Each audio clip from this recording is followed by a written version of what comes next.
अगर हमारे पास 3 नंबर्स हैं जो एपी में है, ठीक है, जो एपी में, तो यहां पर बी क्या होता है? बी किसके इक्वल होता है? बी, भाई हम कह सकते हैं कि B minus A is equal to C minus B, कह सकते हैं ना। तो यहां से बी इधर आएगा तो ये हो जाएगा 2b is equal to A plus C, और बी कितना हो जाएगा? A plus C by 2। तो ये जो बी है, ये एबीसी के लिए क्या काम करता है, बताओ भाई। छोटा सा क्वेश्चन है ये। Find the AP, sorry am of 1 and 4, 1 and 4, ठीक है। तो इसका एएम कितना होगा? 1 + 4/2, दैट इज इक्वल टू 5/2। ये तो इजी था। लेकिन अगर मैं तुमसे ये बोलूं, फाइंड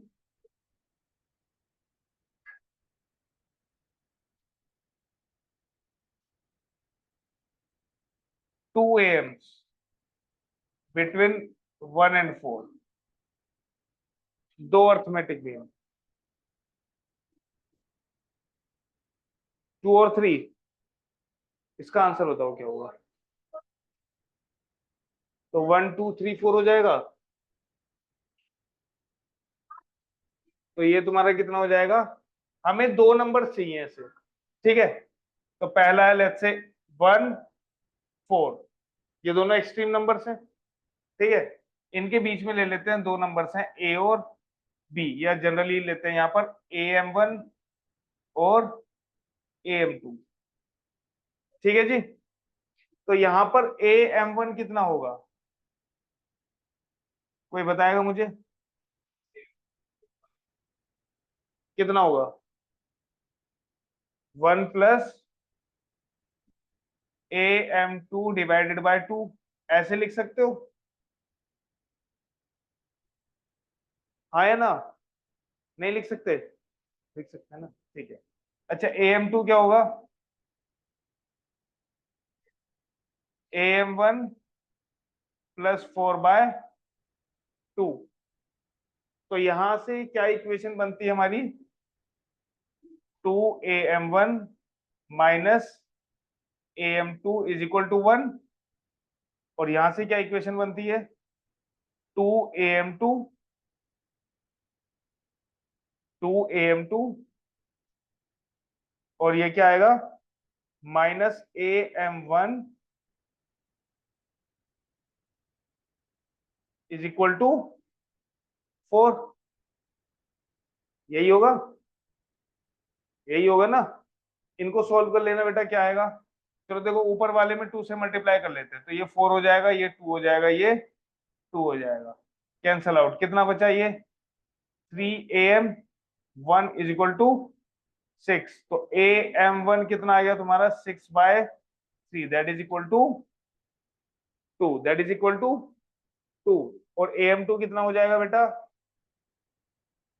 2 प्लस, ये रहा 1 + AM2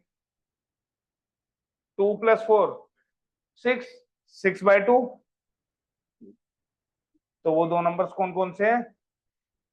वो दो नंबर्स हैं 1 2 3 और 4। अब यहां पर बात ये आती है कि अगर तुम्हें n नंबर्स डालने हैं, 2 नंबर्स के बीच में n AMs होने चाहिए। n AMs मतलब जैसे यहां पर 2 थे अर्थमेटिक मीन, अगर तुम्हें n अर्थमेटिक मीन डालने हैं तो वो क्या होंगे? तो सिंपल है, जैसे हमने ये सॉल्व किया है ना, वैसे ही करना है। तो उससे तुम्हें एक फॉर्मूला निकल के आ जाएगा। देखो इधर, मान लेते हैं मेरे पास 2 नंबर्स हैं a और b। कितने बेटा? a और b है। इनके बीच में मुझे कितने नंबर डालने हैं? n। तो ये AM1, AM2, AM3, dot dot dot dot dot AMN, ठीक है। अब ये हमारी क्या है, एपी में होगी, ये क्या होगी बेटा, एपी में होगी। और अगर ये एपी में होगी तो इसमें फर्स्ट टर्म ए है, कॉमन डिफरेंस नहीं पता, तो कॉमन डिफरेंस मान लेते हैं। लेट द कॉमन डिफरेंस भी कितना माने बेटा, कितना माने, डी मान लेते हैं। ठीक है, तो ए एम वन कितना होगा, ए प्लस डी। ठीक है, एम टू कितना हो जाएगा, ए प्लस, ये तो तुम्हारी उसमें बन जाएगी ना, लेकिन अगर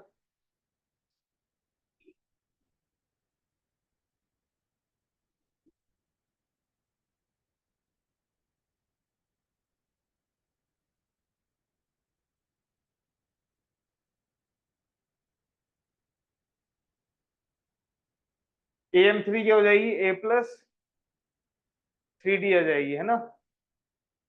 ओके, अच्छा एक बात बताओ,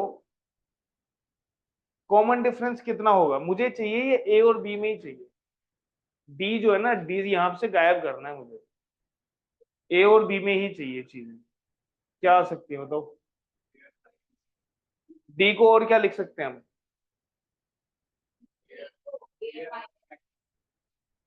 बी क्या होता है बेटा हमारा, बी क्या होगा बताओ, फर्स्ट टर्म क्या है, ए, ए प्लस कौन सी टर्म है,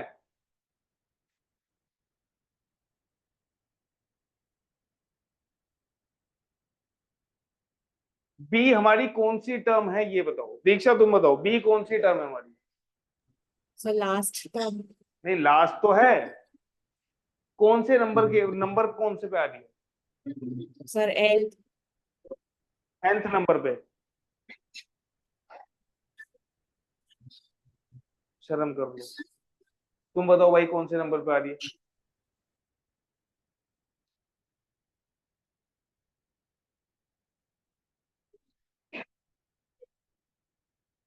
भाई एक बात बताओ, एन नंबर तो यही है बीच में जो है, एक ही है एन प्लस वन, ये कौन से नंबर पे हुई, फिर अगर तीन और चार के बीच में तुम तीन नंबर डालते हो तो ये चार कौन से नंबर पे आएगा, इसके बीच में तीन नंबर है, तो कौन से नंबर पे आ गए हम ये, फिर तो जब यहाँ पर एन नंबर्स डाले हुए हैं, पहले नंबर पर ए है, तो ये कौन से नंबर पे होगा, बी, एन प्लस टू, कौन से नंबर पे, N plus two, T H जरूर लगाना है। ठीक है, तो यहाँ पर एन की जगह हम क्या डालेंगे, N plus two minus one into common difference D माना हुआ है, तो डी कितना आ जाएगा भाई यहाँ से, B minus A is equal to N plus one into D, तो डी क्या हो जाएगा, B minus A upon N plus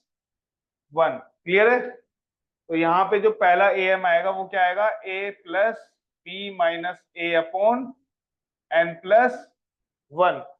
ठीक है, अब एक चीज बताओ मुझे, इसको मैं अगर फर्दर सोल्व करूंगा तो मेरे पास क्या आएगा, इसको एलसीएम ले लेते हैं, एन प्लस वन। ठीक है, ये हो जाएगा ए N plus A plus B minus ए, यही होगा, ए से ए कैंसल, तो कितना आया ये, A N plus B upon N plus one. ठीक है, ए एम टू क्या होगा बेटा, यही होगा, ए प्लस टू डी, तो डी की वैल्यू पुट कर दो, A plus two into B minus A upon N plus one. Solve करो इसे, एन प्लस वन क्या आ जाएगा, फिर से एलसीएम आ जाएगा, ऊपर क्या बचेगा बेटा, ए एन प्लस ए, यही बचेगा, A into N plus A, और ये क्या है, two B minus two A, two B minus two A, तो क्या बचा ये, क्या बचेगा, ए कॉमन आ जाएगा, तो ये हो जाएगा एन माइनस वन,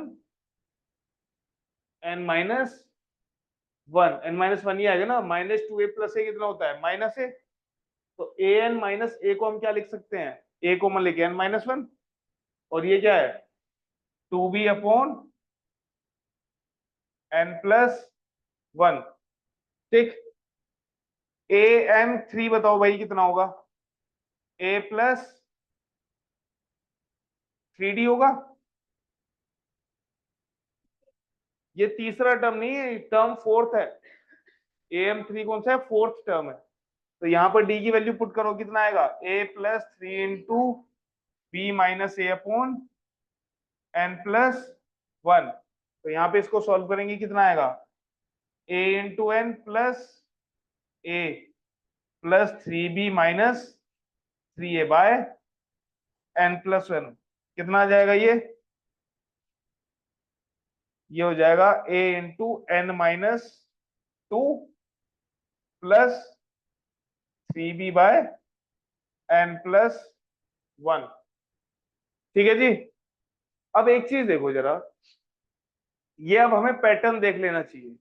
देखो डिनोमिनेटर तो सेम है, कोई सा भी मैं अर्थमेटिक मीन निकालता हूं, ठीक है, डिनोमिनेटर सेम है।